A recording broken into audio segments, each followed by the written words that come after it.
Coming up on Mountain News this morning, we will bring you the latest on the deadly Prestonsburg storm. We will hear from the mayor and family members of the victim. Plus, we hear from people who were in downtown Prestonsburg when the storm hit. We hear what they remember.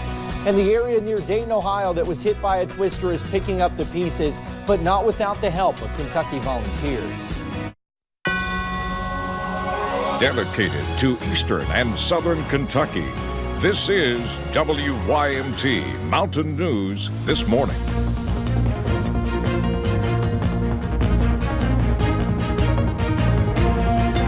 Good morning. It is 4:59 on Friday, May the 31st. I'm Will Puckett. Thank you for tuning in to Mountain News this morning. Well, it's the last day of the work week and the last day of May. And yesterday was the last day of those extremely warm temperatures that we've been seeing. So Brandon's going to bring us the even better news of what to expect as we saw some more rain yesterday. Brandon, good morning. Good morning, and we will see some more rain today. The cold front still passing through, but the severe aspect is gone. As temperatures continue to drop, you're going to notice a little bit of a difference this morning. Let's take a look at line pinpoint Doppler radar, and you can see not much to scan right now, but more will develop as that front moves in and moves through. We're continuing to watch the possibility for some dense fog this morning. We are seeing some of that across the region, less than a mile visibility in a lot of locations, so keep that in mind. Temperatures similar to where they were yesterday, but they're not going to be definitely as warm yesterday, or as they were yesterday, and already a little cooler this morning in most locations. Appcast today, you're going to see that temperatures are only getting into the mid-70s, and chances for rain will be around. Some thunderstorms, but garden variety thunderstorms, nothing severe as we head through this afternoon into the last day of May, as Will mentioned. The rest of that forecast coming up here in just a few minutes. All righty, Brandon, thank you. Well, a matter of minutes. That is all it took for a storm to turn deadly Wednesday in Floyd County. Now cleanup is underway. This is drone video sent to us from one viewer yesterday morning. It could take days or longer to reopen the road that's now closed. There you can see a bigger picture of the damage, not only on the ground below, but also to the buildings where winds blew off the roof and onto the vehicles below. One man died. Here is what Prestonsburg Mayor Les Stapleton said about the cleanup efforts. If everything works as planned, there'll be some change to the front of it, the facade, but after that, structurally, on the inside, it's sound. Try to get it cleaned up. I mean, that's what it all boils down to. Get it cleaned up, get the street open back up, get things back to normal. Normalcy's great. Last night, we heard from the family members of the man who was killed during a severe storm in Prestonsburg Wednesday. Officials say the roof was blown off of that downtown building and it crashed onto the vehicle that was driven by 61-year-old Michael Coleman. Coleman died in the incident. His girlfriend was able to escape unharmed. In the aftermath of the incident, we learned Coleman worked for 33 years as a maintenance technician at Pike County Schools. His family members say he was the oldest of 5 children and was even a great-grandfather. Coleman's loved ones say they will never forget his generosity and ability to make people laugh. He gardened every year and raised the biggest gardens, and every year he said he wasn't going to do it again that much, but he gave it all away. I mean, he canned some and put some in the freezer, but it gave him so much joy to give to others. He had, of course, farm tractors, so he always would mow family cemeteries for his family, for his friends and neighbors and stuff, and of course plow for their gardens. Coleman's visitation will be held tonight at Thacker Memorial Funeral Home beginning at 6. Funeral services will also be held at Thacker Memorial Funeral Home at 7. Coleman will be buried Sunday at a family cemetery.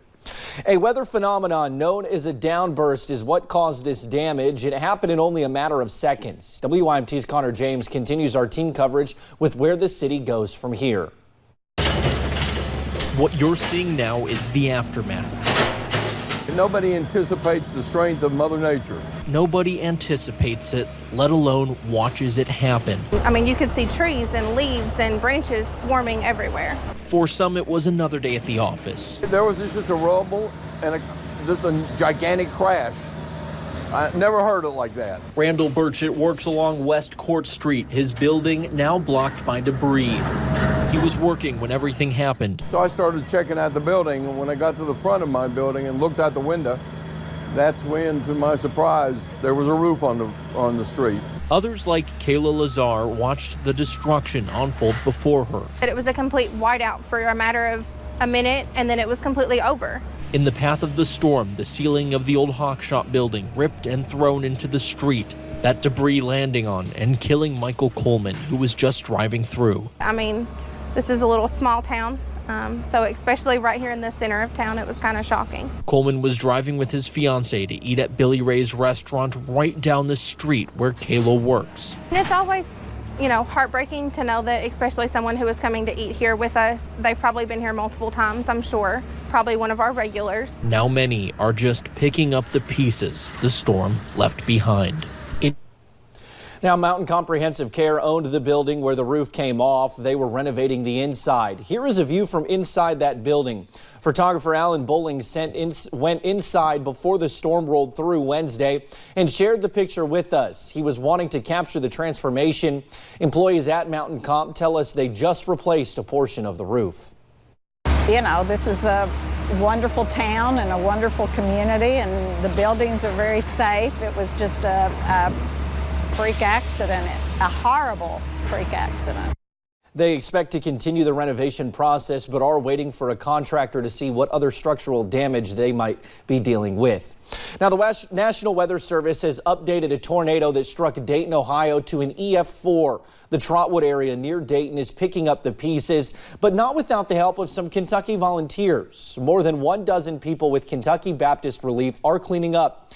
The crews will be there for 1 week, and they will focus their work on residential areas where people, for whatever reason, do not have the means or the ability to cut up the limbs or tree debris themselves.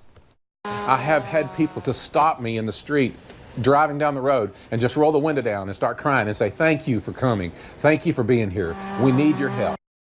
Some people could be charged a great deal of money to have trees cleaned off their property. Sadly, some will even take advantage of the elderly. These Kentucky Baptists say everything they are doing is free. Now, most of the volunteers are retired and respond to a variety of different natural disasters, from tornadoes, hurricanes, and flooding situations. You can watch Phil Pendleton's full story from Dayton and keep up with the forecast right now on WYMT.com. Well, thank you for getting your day started with us right here on Mountain News this morning. Still to come, a new ARH specialty clinic is now open. We will tell you how it plans to help the community.